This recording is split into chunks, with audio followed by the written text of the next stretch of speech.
ದಕ್ಷಿಣ ಕನ್ನಡ ಜಿಲ್ಲೆಯ ಕೋಟೆಕಾರ್ನಲ್ಲಿ ಬ್ಯಾಂಕ್ ದರೋಡೆ ಕೇಸ್ ಏನು ನಡೆದಿತ್ತು ಅದರ ಸೂತ್ರಧಾರಿಗಳನ್ನು ಸದ್ಯ ಅರೆಸ್ಟ್ ಮಾಡಲಾಗಿದೆ. ಈ ದರೋಡೆ ಕೇಸ್ನ ಮಾಸ್ಟರ್ ಮೈಂಡ್ಗಳು ಇವರು ಅಂತ ಪೊಲೀಸರು ಹೇಳ್ತಾ ಇದ್ದಾರೆ. ಭಾಸ್ಕರ್ ಬೆಲ್ಚಪ್ಪಾಡ ಮತ್ತು ಮೊಹಮ್ಮದ್ ನಜೀರ್ ಬಂಧಿತ ಇಬ್ಬರು ಆರೋಪಿಗಳು. ಬೆಂಗಳೂರು ರೈಲ್ವೆ ನಿಲ್ದಾಣದ ಬಳಿ ಆರೋಪಿಗಳನ್ನು ಅರೆಸ್ಟ್ ಮಾಡಲಾಗಿದೆ. ಮಂಗಳೂರು ಪೊಲೀಸರು ಅರೆಸ್ಟ್ ಮಾಡಿದ್ದಾರೆ.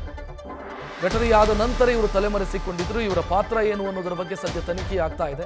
ದರೋಡೆ ಕೇಸ್ನಲ್ಲಿ ಒಟ್ಟು 4 ಜನರನ್ನ ಅರೆಸ್ಟ್ ಮಾಡಲಾಗಿತ್ತು. ಅಂದರೆ ದರೋಡೆಯಲ್ಲಿ ನೇರವಾಗಿ ಇನ್ವಾಲ್ವ್ ಆದಂಥ ಆ ಕಾರಲ್ಲಿ ಬಂದು ದರೋಡೆ ಮಾಡ್ಕೊಂಡು ಹೋದಂಥವ್ರನ್ನ ಅರೆಸ್ಟ್ ಮಾಡಲಾಗಿತ್ತು ಮತ್ತು ಗೋಲ್ಡ್ ರಿಕವರಿ ಆಗಿತ್ತು. ಸದ್ಯ ಮತ್ತಿಬ್ಬರನ್ನ ಪೊಲೀಸರು ಬೆಂಗಳೂರಲ್ಲಿ ಅರೆಸ್ಟ್ ಮಾಡಿದ್ದಾರೆ. ಬೆಂಗಳೂರು ರೈಲ್ವೆ ನಿಲ್ದಾಣದ ಸಮೀಪ ಇಬ್ಬರನ್ನ ಕೂಡ ಅರೆಸ್ಟ್ ಮಾಡಿದ್ದಾರೆ. ಮೊಹಮ್ಮದ್ ನಜೀರ್ ಈತ ಮೂಲತಃ ದಕ್ಷಿಣ ಕನ್ನಡದವನು ಅನ್ನುವಂಥ ಡೀಟೇಲ್ ಇದೆ. ಇನ್ನೊಬ್ಬ ಭಾಸ್ಕರ್ ಬೆಲ್ಚಡ, ಇಬ್ಬರನ್ನ ಕೂಡ ಅರೆಸ್ಟ್ ಮಾಡಲಾಗಿದೆ. ಈ ಬಗ್ಗೆ ಹೆಚ್ಚಿನ ಡೀಟೇಲ್ ನೀಡೋದಕ್ಕೆ ನಮ್ಮ ಪ್ರತಿನಿಧಿ ಕಿರಣ್ ಫೋನ್ ಸಂಪರ್ಕದಲ್ಲಿ. ಕಿರಣ್, ಈ ಇಬ್ಬರ ಪಾತ್ರ ಏನು ಈ ದರೋಡೆಯಲ್ಲಿ? ರಕ್ಷತ್, ಈ ಕೋಟೆಕಾರು ದರೋಡೆ ಪ್ರಕರಣದಲ್ಲಿ ಪ್ರಮುಖ ಪಾತ್ರ ಮತ್ತೆ ಸೂತ್ರಧಾರನೇ ಈ ಭಾಸ್ಕರ್ ಬೆಲ್ಚಡ. ಈತ ಈ ಹಿಂದಿನಿಂದಲೂ ಈ ತರದ ಅಫೆಂಡರ್ಗಳನ್ನ ಮಾಡ್ಕೊಂಡೇ ಬಂದಿದ್ದಾನೆ. ಮತ್ತೆ ಸೀರಿಯಲ್ ಅಫೆಂಡರ್ ಅಂತಾನೆ ಹೇಳ್ಬೋದು. ಈ ಹಿಂದೆ ಕೂಡ ಈತ ದರೋಡೆ ಪ್ರಕರಣದಲ್ಲಿ ಬಂಧಿತನಾಗಿದ್ದ. ಹಾಗೇನೆ ಹಲವಾರು ದರೋಡೆ ಪ್ರಕರಣದ ಪ್ರಮುಖ ಆರೋಪಿ ಅಂತಾನೆ ಹೇಳ್ಬೋದು. ಈತನಿಗೆ 65 ವರ್ಷ ಈಗ. ಆದ್ರೆ ಈ ಹಿಂದಿನಿಂದಲೂ ಈತ ದರೋಡೆ ವಂಚನೆ ಪ್ರಕರಣಗಳಲ್ಲಿ ಈತನ ಹೆಸರು ಕೇಳಿ ಬರ್ತಾ ಇತ್ತು. 2021ರಲ್ಲಿ ಕೂಡ ತೊಕ್ಕೊಟ್ಟಿನಲ್ಲಿ ಒಂದು ದರೋಡೆ ಪ್ರಕರಣಕ್ಕೆ ಹೊಂಚು ಹಾಕುತ್ತಿದ್ದ ಸಮಯದಲ್ಲಿ 7 ಜನರ ಒಟ್ಟಿಗೆ ಈತನನ್ನ ಬಂಧಿಸಲಾಗಿತ್ತು.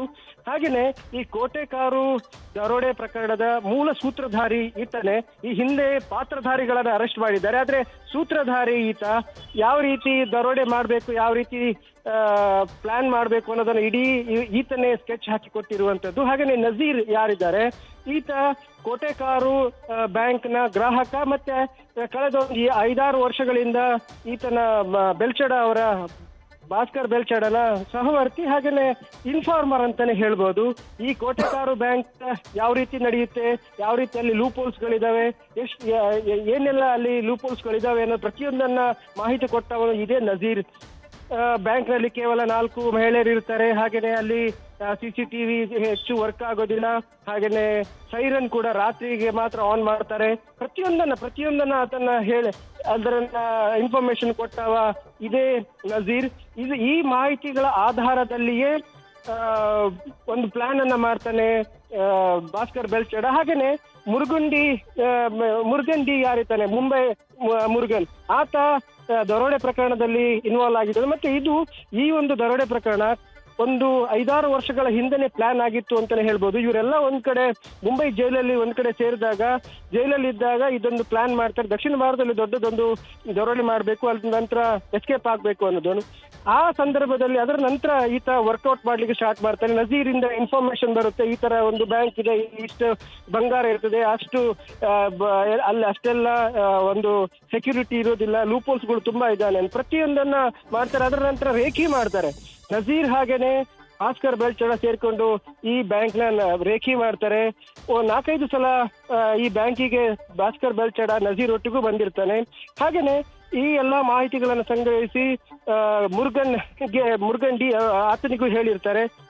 ಮುರುಗಂಡಿ ಕೂಡ ಇಲ್ಲಿ ಬಂದು ಈ ಬ್ಯಾಂಕ್ ನ ನೋಡಿರ್ತಾನೆ. ಹಾಗೇನೆ ಈ ಬ್ಯಾಂಕಿನ ಸುತ್ತಮುತ್ತ ಯಾವ ರೀತಿ ಇದೆ ಪ್ರತಿಯೊಂದನ್ನ ಒಬ್ಸರ್ವ್ ಮಾಡ್ತಾರೆ. ಅದ್ರ ನಂತರ ಅಲ್ಲಿ ಹೇಗೆ ಬರಬೇಕು, ಹೇಗೆ ಇಲ್ಲಿಂದ ಎಸ್ಕೇಪ್ ಆಗ್ಬೇಕು, ಪ್ರತಿಯೊಂದನ್ನ ಇವರು ಪ್ಲಾನ್ ಮಾಡಿರ್ತಾರೆ. ಈಗ ಈ ಭಾಸ್ಕರ್ ಬೆಲ್ಚಡ ಹಾಗೇನೆ ಈ ನಜೀರನ್ನ ಬಂಧನ ಮಾಡಿದ ನಂತರ ಈ ಎಲ್ಲ ಒಂದು ಪ್ರಕರಣಕ್ಕೆ ಒಂದು ಅಂತ್ಯ ಸಿಗ್ಬಹುದು ಅಂತದ್ದು. ಯಾಕಂದ್ರೆ ಈ ಒಳಗಡೆ ಎಷ್ಟು ಬಂಗಾರ ಇದೆ, ಏನೆಲ್ಲ ಆಗಿದೆ ಅನ್ನೋದನ್ನ ಬ್ಯಾಂಕ್ನವರು ಯಾರಾದ್ರೂ ಹೇಳಿರ್ತಾರೆ. ಅವರು ಆ ಒಂದು ಇದನ್ನ ಮೌಲನ್ನು ಕೂಡ ಈಗ ಹಿಡಿಬೇಕಾಗಿದ್ದು. ಮತ್ತೆ 3 ಜನ ಇನ್ನೂ ಎಸ್ಕೇಪ್ ಆಗಿದ್ದಾರೆ, ಅವರನ್ನು ಕೂಡ ಬಂಧಿಸುವಂತಹ ಕ್ರಿಯೆಯಲ್ಲಿ ಪೊಲೀಸರಿದ್ದಾರೆ.